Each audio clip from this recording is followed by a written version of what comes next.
I'm Dr. J.B. Sharma, Professor of Obs and Gynae at Soda Medicity, Indrapuram.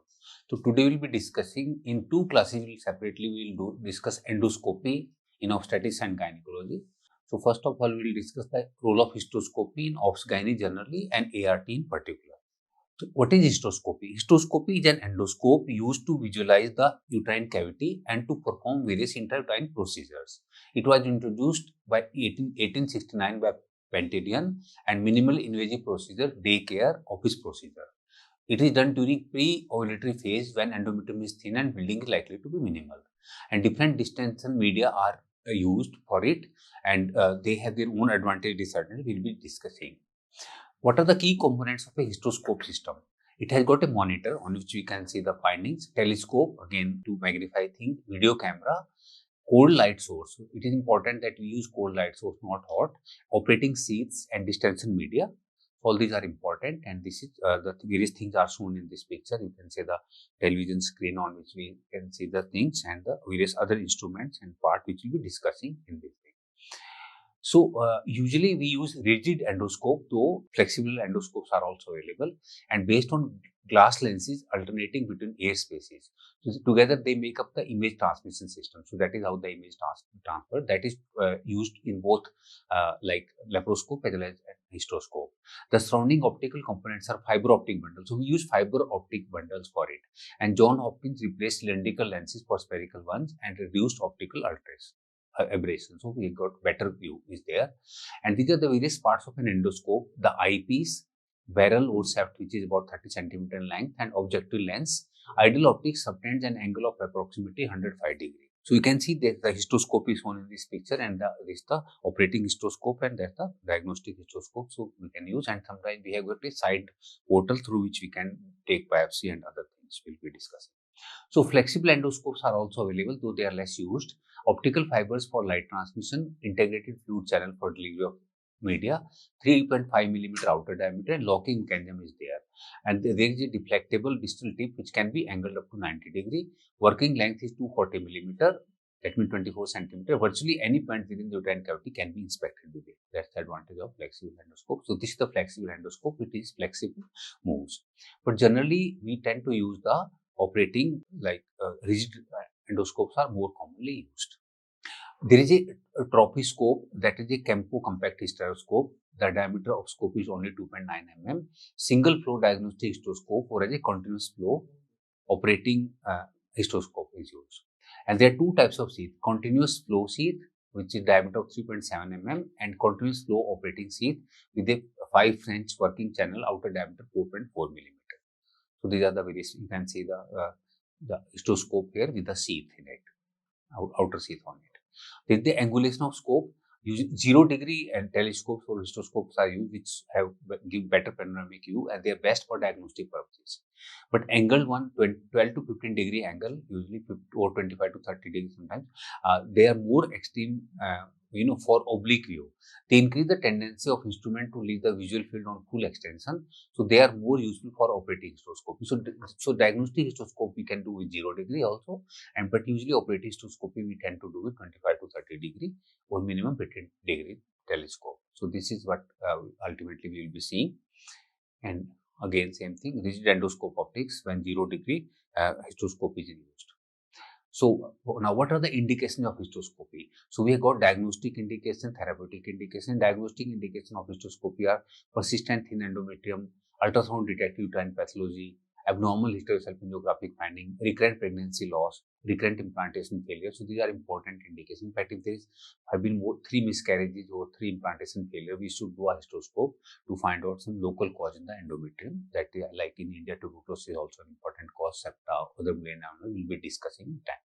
Then there are therapeutic indications of hysteroscopy. They are endometrial polyp to remove polypectomy, we call hysteroscopic polypectomy. Then submucous fibroid, we can do, submucous myomectomy, or hysteroscopic myomectomy can be done for submucous fibroid. We'll be discussing. Intrauterine adhesion, they can be like intrauterine adhesiolysis can be done with hysteroscope, and septal resection or metroplasty. So there is a septum that can be resected with hysteroscope, and proximal tubal cannulation can be done. So for the tube is blocked at corneal end, so we can do cannulation and all, but not for the mid-tubal block. What to see during hysteroscopy? So better to be done in the mid follicular phase, and we see the vagina. So the same histoscope can do gynoscopy also, and then we see the cervix. We can look for ectropion or any lesion on the cervix. Then we see the endocervical canal orientation. We orient and we see the mucosa, any lesion and in the endocervical area. Uterine isthmus better examined for lesions niche during the retrieval of scope usually.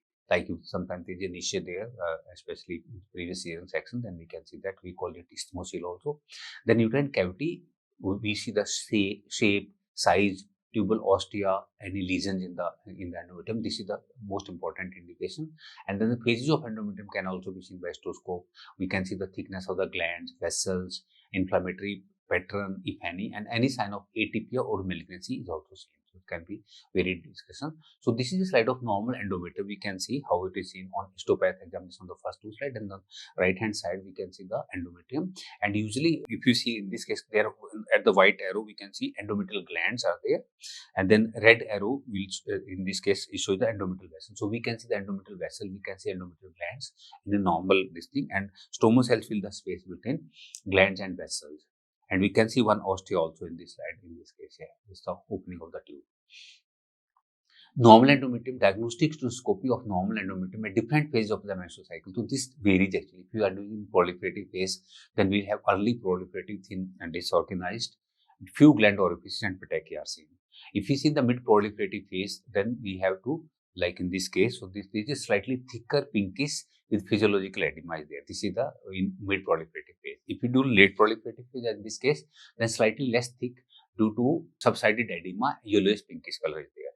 And if you do the luteal phase, then it is much thicker edema and mucosal folding are also there. So this is important that which phase of the cycle we are doing it. Normally we tend to do in the post-menstrual phase, that in early proliferative phase when we can see better. Then in this case, the various endometrial appearances can be starry sky appearance or atrophic endometrium. This can be seen sometimes in tuberculosis or other conditions. Strawberry endometrium usually seen in secret endometrium, and tongue-shaped projection, that is endometrial polyp. So you can see a polyp here which can be removed also in the same way. And then the tongue, the pebble stones again in this case you can say they are myomatous polyp, and polypoidal. This is this one. And then the polypoidal endometrial hyperplasia we can see, and then cerebroid endometrium, this is the malignancy. So you can see growth there. So that looks like a cerebroid shape, we call it. So it's an endometrial carcinoma. This is endometrial hyperplasia, and these are polyps like that.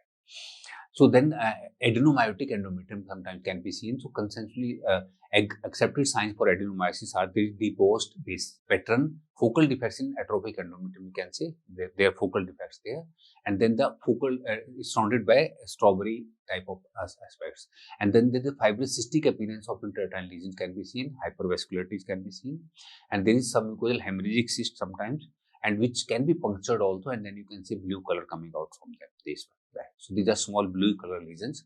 So they are more specific of adenomyotic endometrium. Then endometrial hyperplasia, we can these are the risk factors: anovulation, uterine fibroid, uterine polyps. Then medication that contain estrogen, so they can cause endometrial hyperplasia. So usually the morphological epithelial patterns suggestive of atypical endometrial hyperplasia requiring attention or sampling, we can say. So there is irregular surface in this case, and then heterogeneous colors are there. And sometimes yellowish and whitish cotton candy lesions can be seen.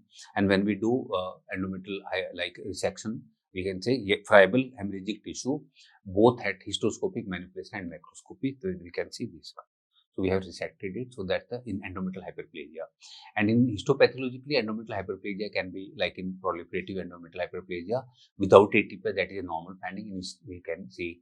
If it's secret endometrium or without proliferative endometrium without hyperplasia, then we can just give tranexamic acid to the patient for bleeding. And if it's there endometrial hyperplasia without atypia, then we can give progestogen to the patient like norethistone, etc. treatment.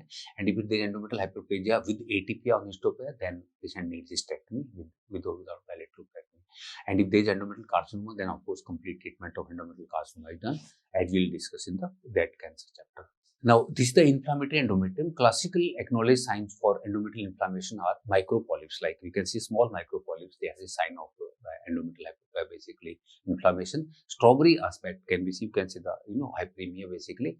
Hyperemia as in this slide, and then stromal edema can be there, and then can be hemorrhagic spots, And in this case, you can say micropolyps are there, like this micropolyp and the micropolyp here. So micropolyps is stromal edema and hyperemia in the fundus. So these are the changes of inflammation which can be seen in the endometrium. And then in case of chronic inflammation like tuberculosis or such similar conditions, then the endometrium, you can see the endometrium on them. So adhesion signs for dysfunctional endometrium, there are irregular distances between glands, as you can see in this slide. And then otherwise a subtle focally thickened mucosa showing typically corrugated surface at increased magnification. So embossed and debossed pattern can be seen as in this case. So these are the chronic inflammatory signs. And in case of like prevalence of endometritis, almost 27% overall in infertile women. So it's slightly more in infertile women. And in case of as compared to almost 19% in some studies as compared to 7% in control. And 37% in recurrent pregnancy loss as compared to 16% in control, and 30% in unexplained infertility and repeated implantation failure. So we can say that in compared to the general population, the incidence almost 30% cases are of recurrent pregnancy loss or implantation failure or infertility. Patients tend to have much higher incidence of chronic endometritis, which needs to be treated before we try for pregnancy again.